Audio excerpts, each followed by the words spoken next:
चला तर मग मंडळी, आजच्या आहे ना पहिल्या व्लॉगची सुरुवात चहापासून करूया. उठल्याबरोबर आपल्या सर्वांनाच आवडीचा म्हणजे चहा प्रेमींना तर आधी चहाच लागतो.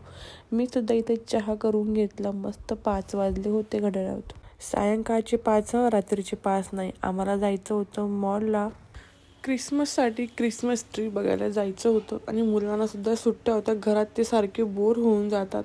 त्यासाठी इथं आम्ही आता रेडी झालेल्या आहेत आणि आमच्या मॅडम बघा खूप खुश आहे. बाहेर जायचं म्हटलं की जाम भारी आवडतं.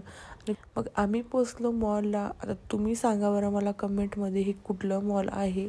लोकेशन जर ओळखलं असेल तर नक्कीच मला तुम्ही कमेंट करा. त्यानंतर गाडी पार्क केली. गाडी पार्किंगला 15 रुपये लागतात. म्हणून इथे येताना आठवणीने सुट्टे पैसे आणावे लागतात. एकदा तर आम्ही ना सुट्टे पैसे नव्हते म्हणूनच घरी वापस गेलो. आणि सियाची तर इथंपासूनच प्लॅनिंग चालू झाली होती, काय काय खायचं आहे आणि काय काय बघायचं आहे.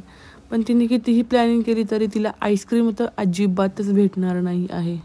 आणि बघा मॉलबरोबर एंट्री केल्याबरोबर किती छान हा क्रिसमस ट्री त्यांनी डेकोरेट केलेला आहे. यावर्षी त्यांनी जरा कमी डेकोरेट केलेला आहे. मागच्या वर्षी खूप छान एकदम भारी होता. त्यांना काय माहिती पडलं मी आज येणार आहे व्लॉग शूट करायला, म्हणून त्यांनी आज कमी डेकोरेशन केलेलं होतं. त्यानंतर या क्रिसमस ट्री बरोबर फोटो काढण्यासाठी इतकी गर्दी असते ना, वेट करावा लागतो की चला आता आपलाही नंबर येईल फोटो काढायला. कारण सर्वे आहेत ना, म्हणजे 50% लोक तर इथं फक्त फोटो काढण्यासाठी येतात आणि क्रिसमस ट्री बघण्यासाठी येतात. बाकीचे 50% शॉपिंग करत असतील. ज्यांच्याकडे खूप अफाट पैसा वाया जातो ते लोक तर 100% करतात. त्यानंतर इथं आम्हाला भेटले सेंटा क्लॉज.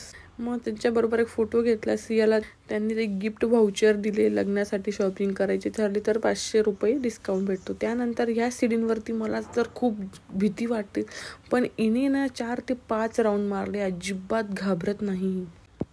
मला तर मॉलला या सीडींमुळेच यायला खूप घाबरते मी. आणि हे बघा किती सुंदर डेकोरेशन केलेलं आहे. आता मॉलमधून तर काही घ्यायचं होतंच ना, त्यासाठी ना खूप छान ऑफरमध्ये मला नूडल्स भेटले म्हणून मी तर खूप खूप जाम खुश झाली होती. 99ला मला 2 पॅकेट भेटले. खूप परवडले हे पॅकेट. त्यानंतर आम्ही मग घरी आलो आणि जर नूडल्स आणले आणि केले नाही तर मग कसं व्हायचं बरं. मग होते त्या साहित्यांपासून इथं नूडल्स बनवले. जास्त आता काही साहित्य नव्हते. घाई गडबडीमध्ये इथं पटकन नूडल्स बनवून घेतले. पण थोड्या साहित्यामध्ये का असे ना खूप छान छान लागले होते. कारण जेवढं जास्त वेळ तिथं बिग बाजारमध्ये थांबलं ना तेवढ्या जास्त वस्तू वाढतात.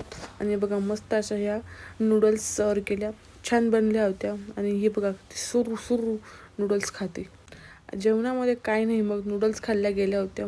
खिचडी बनवली होती आणि मला रेसिपीचा व्हिडिओ शूट करायचा होता. त्यासाठी ब्रेड पकोडा म्हणजेच मसाला ब्रेड पकोडा बनवला होता. त्याची रेसिपी पण तुम्हाला लवकरच पाहायला भेटेल माझ्या रेसिपी चॅनलवरती. असा होता माझा आजचा पहिला व्लॉग. मंडळी जराही माझा पहिला व्लॉग आवडला असेल तर please like share and subscribe करायला विसरू नका.